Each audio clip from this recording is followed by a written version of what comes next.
তো affordable price সেগমেন্টে Realme launch করতে যাচ্ছে তাদের পি সিরিজের এক্সাইটিং একটা ডিভাইস রিয়েলমি P3x 5G, যেটার ফুল স্পেক্স রিয়েলমি অফিসিয়াল অ্যানাউন্স করেছে। সো এটা এক্সক্লুসিভ একটা ভিডিও হতে যাচ্ছে যারা রিয়েলমি ফ্যান বা লাভার আছেন। আর এই ফোনের মধ্যে এমন কিছু কিছু ফিচার আছে যা আমাকে হাইলি ইমপ্রেস করছে, যেমন এটা ওয়ার্ল্ডের প্রথম ফোন যেখানে তারা ব্যবহার করছে powerful and latest MediaTek Dimensity 6400 chipset, থাকছে 6000 mAh একটা বিশাল ব্যাটারি, এবং সুইমিং পুলে এটা নিয়ে ইজিলি নেমে যেতে পারবেন।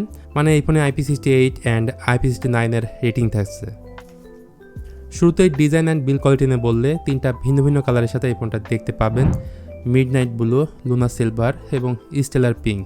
সো যাদের ভিগা লেদার ফিনিশ পছন্দ তারা midnight blue and stellar pink এই কালারটা দেখতে পারেন, বাট লেদার ফিনিশ পছন্দ না থাকলে সেক্ষেত্রে আপনারা নিতে পারেন লুনা সিলভার, যেটা হচ্ছে প্লাস্টিক ব্যাগ। বিল্ডের ক্ষেত্রে এটা আরও একটা ভালো বিষয় হচ্ছে এটা fully water and dust proof, IP68 IP69 সব ধরনের রেটিংই থাকছে। মানে ফোনটা পানের 2 মিটার নিচে 30 মিনিট পর্যন্ত রাখতে পারবেন। এতে প্রয়োজনীয় পোর্টস অ্যান্ড বাটনসের সব কিছু থাকলেও 3.5mm হেডফোন পোর্ট এবং ডুয়েল স্পিকার এই দুটো জিনিস দেওয়া হয়নি। তবে সেকেন্ডারি নয়েজ ক্যান্সেলেশন মাইকটা থাকছে। এক কথা এই ফোনটার ডিজাইন ল্যাঙ্গুয়েজ অনেকটাই মিল রাখে রিয়েলমি 14X এর সাথে। তাছাড়া ফোনটা যথেষ্ট হালকা পাতলা, 7.94mm হচ্ছে এটার থিকনেস, এবং 197 গ্রামের আশেপাশে থাকবে এটার ওয়েট ব্যালেন্স। আচ্ছা, এই ফোনের ডিসপ্লে সাইজ হচ্ছে 6.67 ইঞ্চ, যেটা HD+ IPS LCD প্যানেল, রয়েছে 120 হার্জ রিফ্রেশ রেট এবং 625 নিটস হচ্ছে এর পিক ব্রাইটনেস। বেজেল অ্যান্ড চিন এরিয়াটাও সাইজে একটু মোটা, উপরে পাঞ্চল আছে। ডিভাইসটিতে ওয়াইড অন এলনের সাপোর্ট আছে কিনা বা ডিসপ্লের উপরে কী জাতীয় প্রোটেকশন তারা ব্যবহার করছে এই বিষয়টা এখনও জানা যায়নি। প্রসেসর রয়েছে মিডিয়াটেকের লেটেস্ট ডায়মেনসিটি 6400, যেটা এই ফোনে আমরা প্রথম দেখতে পাবো। এখানে LPDDR4X টাইপের র্যাম এবং UFS 2.2 টাইপের স্টোরেজ থাকবে। একটি সূত্র বলছে এই ফোনে র্যাম রম হিসেবে থাকবে 4128 এবং 628 GB। আর ডায়মেনসিটি 6400 এর আন্তঃস্কোরও খারাপ না, 4.5 লাখ থেকে 5 লাখের মধ্যে থাকবে। তাছাড়া এই ফোনে out of the box Android 15 এর উপর এই ফোনটা রান করবে।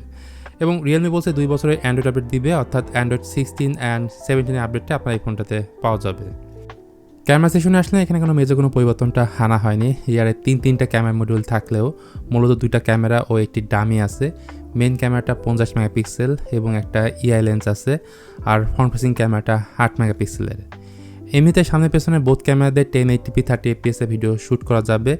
এখানে OIS বা EIS এর কোনোটাই নাই, তাই স্টেবল ফুটেজ কিন্তু আপনারা এই ফোনটা থেকে পাবেন না। তবে এই ফোনের আকর্ষণের কেন্দ্রবিন্দু থাকছে কিন্তু ব্যাটারি প্লাস চার্জিংয়ে। ব্যাটারি থাকছে 6000 mAh এর, যেটা 2 থেকে 3 দিন ইজিলি আপনাকে ব্যাটারি ব্যাকআপ দিবে। আর এই বড় ব্যাটারিকে চার্জ করার জন্য ফোনের বক্সে দেওয়া থাকবে 45 ওয়াটের একটা ফাস্ট চার্জার। তো প্রাইস অ্যান্ড লঞ্চিং নিয়ে বললে এটা ইন্ডিয়াতে লঞ্চ হবে এই মাসের 18 তারিখে, অর্থাৎ 18 ফেব্রুয়ারি, এবং মোস্ট প্রবাবলি এটার দাম হতে যাচ্ছে 13,000 রুপির আশেপাশে। মানে বাংলাদেশে আসলে ধরে রাখেন এটার দাম হবে 18 থেকে 20,000 টাকা।